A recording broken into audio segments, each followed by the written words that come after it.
Muy buenos días, tardes o noches a toda la comunidad de Inframundo Relatos de Terror.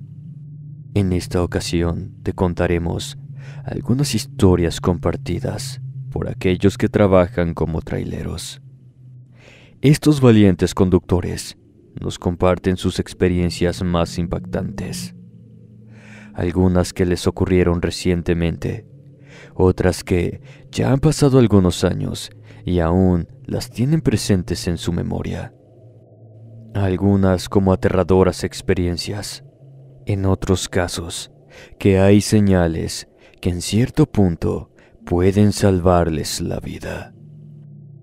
Sin más por el momento, los invito a que se pongan audífonos, dejen su like y comentario.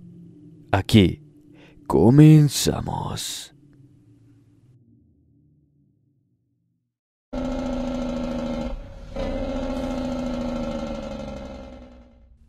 Muy buenas noches a toda la comunidad.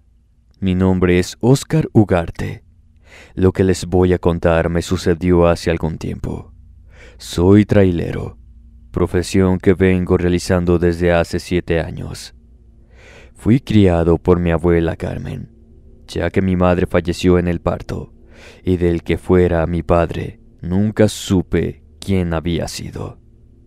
Mi abuela siempre ha sido muy creyente de Dios, y en cada viaje que hago, ella siempre me da su bendición. Acto que hoy en día le agradezco mucho y la siento como un amuleto de buena suerte para mí. Muchos dicen que quizás eso es lo que me ha salvado de robos o accidentes. Hace aproximadamente 2 años, me tocó hacer un viaje. La carga era material para construcción. Esto para uno de los tantos pobladores que hay en la sierra de San Luis Potosí. En esa ocasión, no disfrutaba del recorrido por la carretera como otras veces. Los problemas personales no son buena compañía para uno que tiene que estar con todos los sentidos en alerta. Hacía unas pocas semanas que había terminado mi relación con mi novia en ese tiempo. Ya teníamos todos los preparativos para la boda, la cual sería en el mes de noviembre de ese mismo año. La casa de mi abuela es muy grande y cuenta con un terreno en el cual se llevaría a cabo la fiesta. Todo estaba listo, pero a última hora surgieron diferencias entre Laura y yo. Esto sucede cuando una tercera persona se entromete. El motivo fue cuando ya se acercaba la fecha para el enlace cuando mi abuela me regaló el terreno donde se llevaría a cabo el festejo. En ella construiría la casa en la que viviría mi esposa y mis hijos cuando llegara el momento. Es justo aquí cuando se vinieron los problemas, ya que Laura me dijo que mejor le construyera un cuarto a mi abuela al final del terreno, ya que su casa era muy grande para ella sola, y que nosotros podríamos mejor vivir en ella. Para Laura, la casa representaba mucha vivienda, para mi abuela que muy pronto viviría sola en ella. Yo no estuve de acuerdo en esa propuesta, así que me mantuve en mi postura. Yo no le iba a quitar su casa a mi abuela por ceder a las demandas de Laura. Los dimes y diretes eran casi a diario. Lo percibí como un capricho de su parte, así que con todo el dolor de mi corazón, deshicimos el compromiso. Esa noche, antes de retirarme de la casa de Laura, ella y su madre me comenzaron a decir muchas cosas, palabras sin sentido, y de las cuales no tuvieron reparo en lo que decían. Parecía que le saliera de lo profundo de su alma. Aún recuerdo esas palabras que, más para mí, fueron como una maldición. Que un rayo te parta y de ti no quede nada más. Fueron las palabras de la madre de Laura antes de azotarme la puerta en la cara. No les niego que aquella ruptura me dolió y me afectó mucho. Pero la vida sigue y yo no podía pasarme la vida llorando por una mujer que ya no valía la pena. Yo no iba a dejar sin hogar a mi viejita porque una mala mujer de negros sentimientos estuviera encaprichada por hacerse de algo que no era para ella. Fue que a las semanas mi jefe me ofreció ese viaje y yo lo acepté. Sería alrededor de las 3 de la tarde cuando comencé a ascender por la sierra. Todo se veía majestuoso, pero aún así sentía que veía sin ver. Me sentía extraño, como si algo no estuviera bien, como si algo fuera a suceder en cualquier momento. A lo lejos se comenzó a formar unos nubarrones demasiados oscuros, hasta extraños a mi punto de vista, pues jamás había visto algo parecido. Comencé a sentir miedo, pues los rayos comenzaron a caer, y fue en ese preciso instante en que le pedí a Dios que me permitiera llegar a casa y que no me pasara nada. Cuando menos lo esperaba, ya estaba conduciendo por el camino de una tormenta intensa. La lluvia era tan fuerte, así como el viento, que por momentos pensé que me iba a volcar. La carretera apenas si se distinguía, ni cómo orillarme, porque si lo hacía me desbarrancaría. La ventaja es que nadie más pasó en su coche por el otro carril. Así como comenzó, así terminó repentinamente, pero no sin antes ver cómo de repente un rayo cayó justo a unos metros delante de mí, partiendo en dos la carretera. Apenas si alcancé a frenar. Comencé a sudar frío.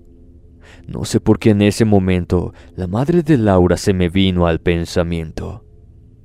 Lo que sucedió después es algo que voy a omitir en mi relato, pero sí les contaré cuando ya me encontraba en el poblado a donde llevé el material. Ahí conocí a un señor de nombre David. A él le conté lo que había acontecido y que no podía dejar de pensar en aquella señora. Él me afirmó que ahí no se había visto esa tormenta que describía. Al ver a mi alrededor, todo se encontraba húmedo con la lluvia, pero no se notaba algún destrozo hecho por una tormenta así como la describí.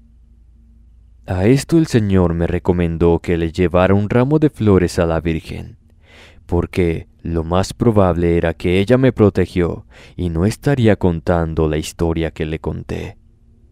Aunque hay algo que me inquietó, y fue cuando me aconsejó que buscara también a un curandero, pues una mujer, cuando echa una maldición de esa manera, es mejor prevenir, protegerse y no echar en saco roto algo así como lo que me dijo aquella señora. Cuando regresé a casa después de casi 15 días de ausencia, le conté lo ocurrido a mi viejita. Ella muy tranquila me dijo que ella ya se había hecho cargo de eso, ya que una persona cercana a Laura tenía conocimiento de que esas dos mujeres eran de recurrir a las brujas de aquella región.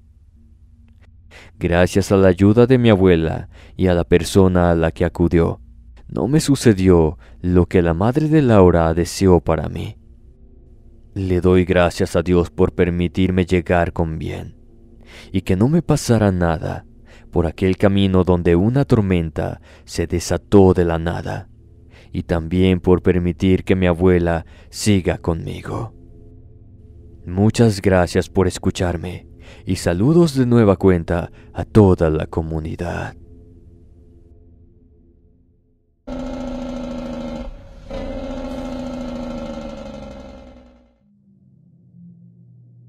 Accidente inexplicable. Muy buenas noches a todos. Me llamo Rosa Navarro. Lo que les voy a contar no me sucedió a mí, sino a mi padre. Él se llama Manuel Navarro. Fue conductor de un tráiler por más de 20 años. Gracias a Dios, él nunca tuvo un accidente por estas carreteras de México. Mi padre miraba muchos accidentes, de los cuales varios eran porque los conductores se quedaban dormidos, otros porque iban a alta velocidad.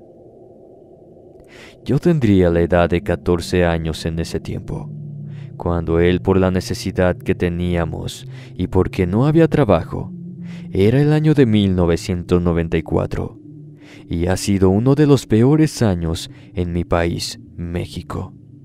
Así que mi tío Jorge le ofreció su ayuda y lo recomendó. Gracias a eso mi padre tuvo trabajo por muchos años. Mi padre ya había dejado de trabajar cuando mi madre tuvo que ser hospitalizada.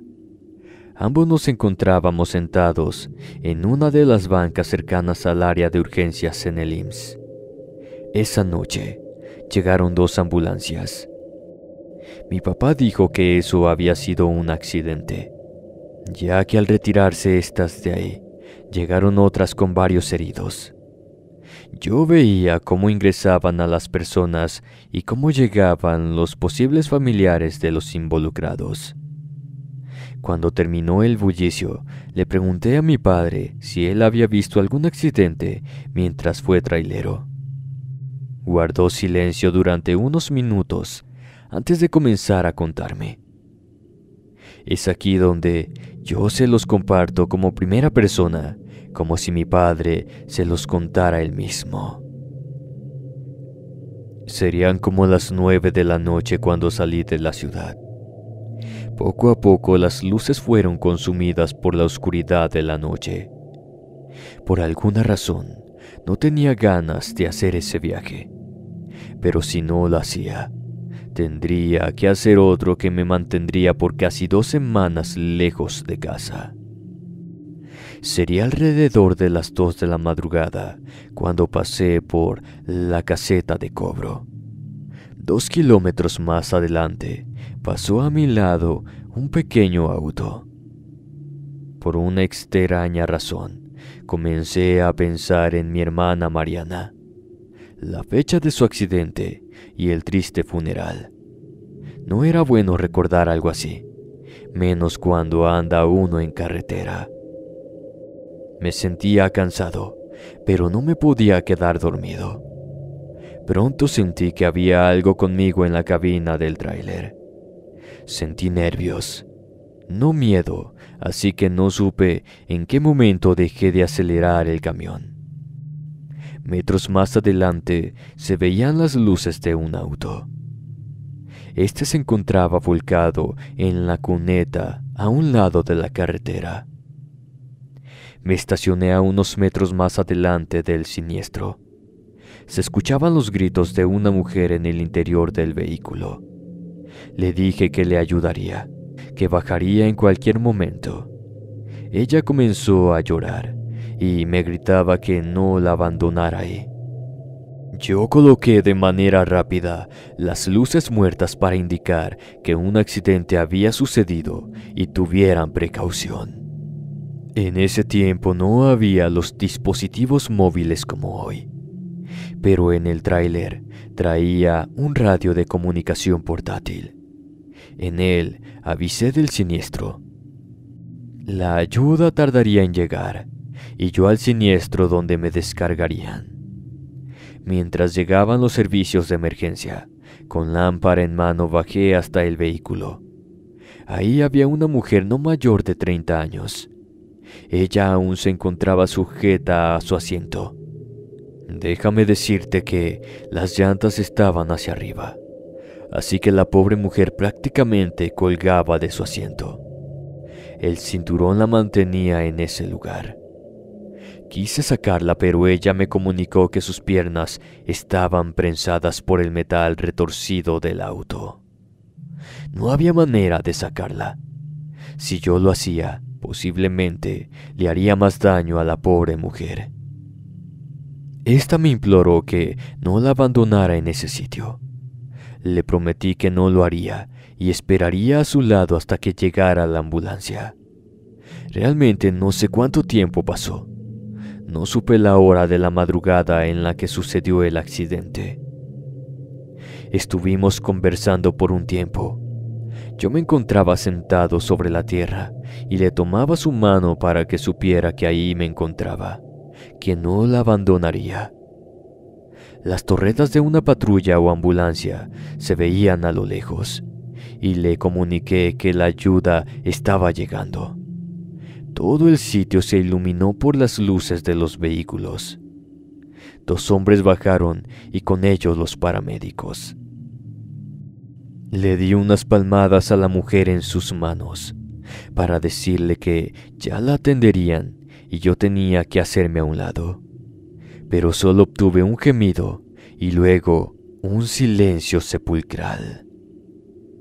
Me encontraba arriba de la carretera y observaba cómo atendían a la mujer. Ellos se miraron entre sí y me voltearon a ver. Uno de los federales se me acercó haciéndome varias preguntas. Contesté lo que había visto, pero no en el momento en que sucedió todo. Miré cómo se alejaban del vehículo sin sacarla y les pregunté qué pasaba. Uno de los paramédicos me indicó que la mujer estaba muerta.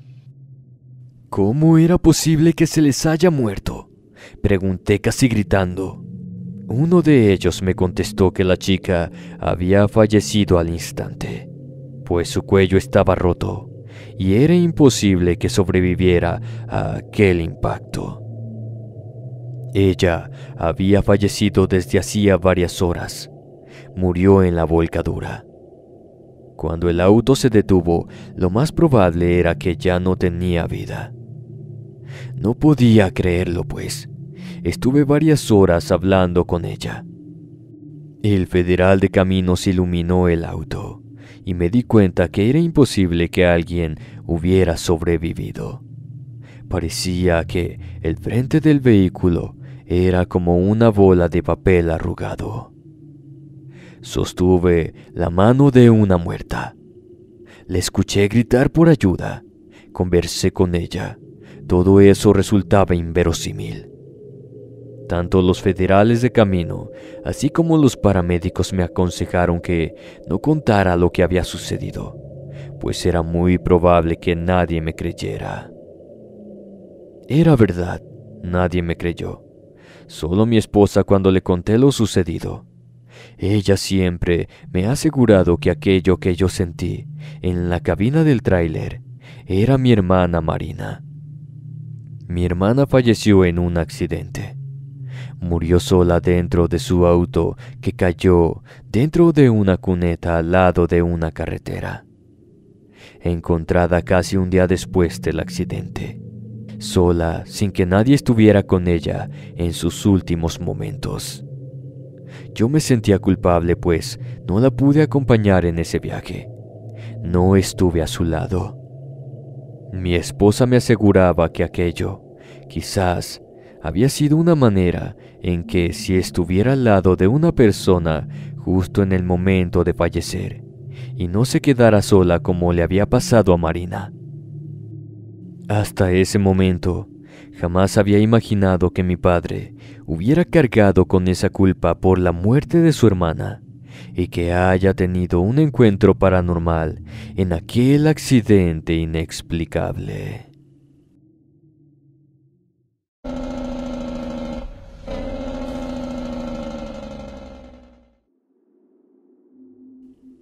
Mi nombre es Pedro Amezcua. Puedo asegurarte que a mis 68 años de edad soy un camionero veterano. He viajado por mi país México desde la edad de 18 años en compañía de mi padre, que en paz descanse. Cuando viajaba con él, lo hacía solo por las noches. Conducía a través de interminables kilómetros de oscuridad. Siempre veía hacia el cielo. Me gustaba ver las estrellas, siempre preguntándome qué había más allá de ellas. La experiencia que les contaré me sucedió cuando hice uno de mis primeros viajes. En ese entonces yo ya no podía darme el lujo de posar mis ojos en las estrellas. Ahora toda mi atención era mirar hacia adelante, lo que las luces del camión me mostraran. Ya en ese tiempo había aprendido del mejor conductor para mí, mi propio padre. Ya tenía la edad de 25 años y mis viajes eran durante el día. Pero en la ocasión en que por primera vez lo hice de noche, me gustó aún más y comprendí por qué mi padre manejaba bajo el cielo nocturno. Esa noche en que tuve prácticamente mi primera experiencia con lo paranormal, con lo que la noche trae consigo. Algo que no me había sucedido mientras anduve con mi viejo. No me daba miedo viajar, pero sin embargo, esa noche sería diferente. Las nubes grises oscurecían el cielo, presagiando la lluvia. Cuando salí de la oscuridad rumbo a mi destino, me persigné y le pedí a mi virgencita que me acompañara en el camino. No tardaron mucho en hacerse presentes las primeras gotas de lluvia, así como los destellos de los relámpagos entre las nubes oscuras. A medida que la lluvia comenzaba a caer, ajusté la velocidad del tráiler para afrontar las condiciones adversas que se me fueron presentando. Ya tenía varios kilómetros recorridos cuando miré una figura en la distancia. Ya había pasado varias veces por ese sitio. Era un cruce de caminos. A medida que me acercaba me di cuenta que era una mujer y su vestido blanco, así como su cabello, ondeando el viento. Un poco preocupado porque ya no eran horas de que una mujer anduviera por esos caminos, reduje la velocidad. Cuando me estacioné casi frente a ella, se acercó. La pobre mujer estaba toda empapada con la lluvia. Le pregunté hacia dónde se dirigía y ella me dijo que a la población que se encontraba a unos kilómetros de ahí. Su respuesta fue un tanto extraña, pues yo no recordaba poblado alguno cerca de la carretera, pero aún así le dije que la podía llevar, pero no podía desviarme si su pueblo estaba adentro en algún sitio que no fuera por esa carretera. Ella se subió y apenas con un susurro escuché un agradecimiento. Por un tiempo mantuvo su cabeza agachada y sus manos entrelazadas sobre su vestido mojado. El ambiente dentro de la cabina era muy frío. Ese frío que en muchas ocasiones no sabes cómo explicar. Yo sentía eso, pero también tristeza y nostalgia. Sin esperarlo, la mujer comenzó a hablar. Su voz sonaba melancólica. Me contó que donde la había recogido, hacía muchos años sucedió un accidente terrible, en el que hubo varios autos involucrados. En ellos, sus pasajeros eran jóvenes que se acababan de graduar de la preparatoria y se dirigían a su baile de graduación. Muchos de los graduados fallecieron en dicho accidente, y solo las noches con lluvia pareciera que sus almas sin descanso surgieran de entre el monte, pidiendo a los viajeros raite para llegar a sus hogares, a su destino y por fin descansar en paz. Sentí como se me heló la sangre. Con voz temblorosa le pregunté si ella era de las que su espíritu quedó atrapado en la carretera, buscando paz, buscando regresar a su casa. No obtuve respuesta, pues ya me encontraba solo. Vi hacia todos lados y me percaté de que la lluvia había quedado atrás. La noche se expandía sobre la solitaria carretera. Ni una luz anunciando que se acercaba algún vehículo, como tampoco algún poblado por los alrededores. El estéreo del camión se había dañado. No podía escuchar alguna melodía que me distrajera y no pensar en lo que me había sucedido hacía unos instantes. Solo se escuchaba el ruido del motor. Sentí pena por aquella pobre chica y por los espíritus que están atrapados en ese tramo de la carretera, jóvenes que tenían un gran futuro por delante. A partir de esa noche y con esa experiencia, Jamás volví a detenerme para levantar a alguna persona que se encontrara a un lado de la carretera. El miedo a lo desconocido me hizo plantearme muchas cosas. Entre ellas, la pregunta de por qué se quedan penando en sitios como ese. ¿Qué es lo que los ata y no pueden descansar? Esa fue mi experiencia en la carretera, y a pesar de lo sucedido, no fue la única vez. Gracias por contar mi experiencia. No olvides suscribirte a mi canal alterno, Historias con Inframundo, donde encontrarás nuevas y aterradoras historias para no dormir. Te dejo el enlace en la descripción.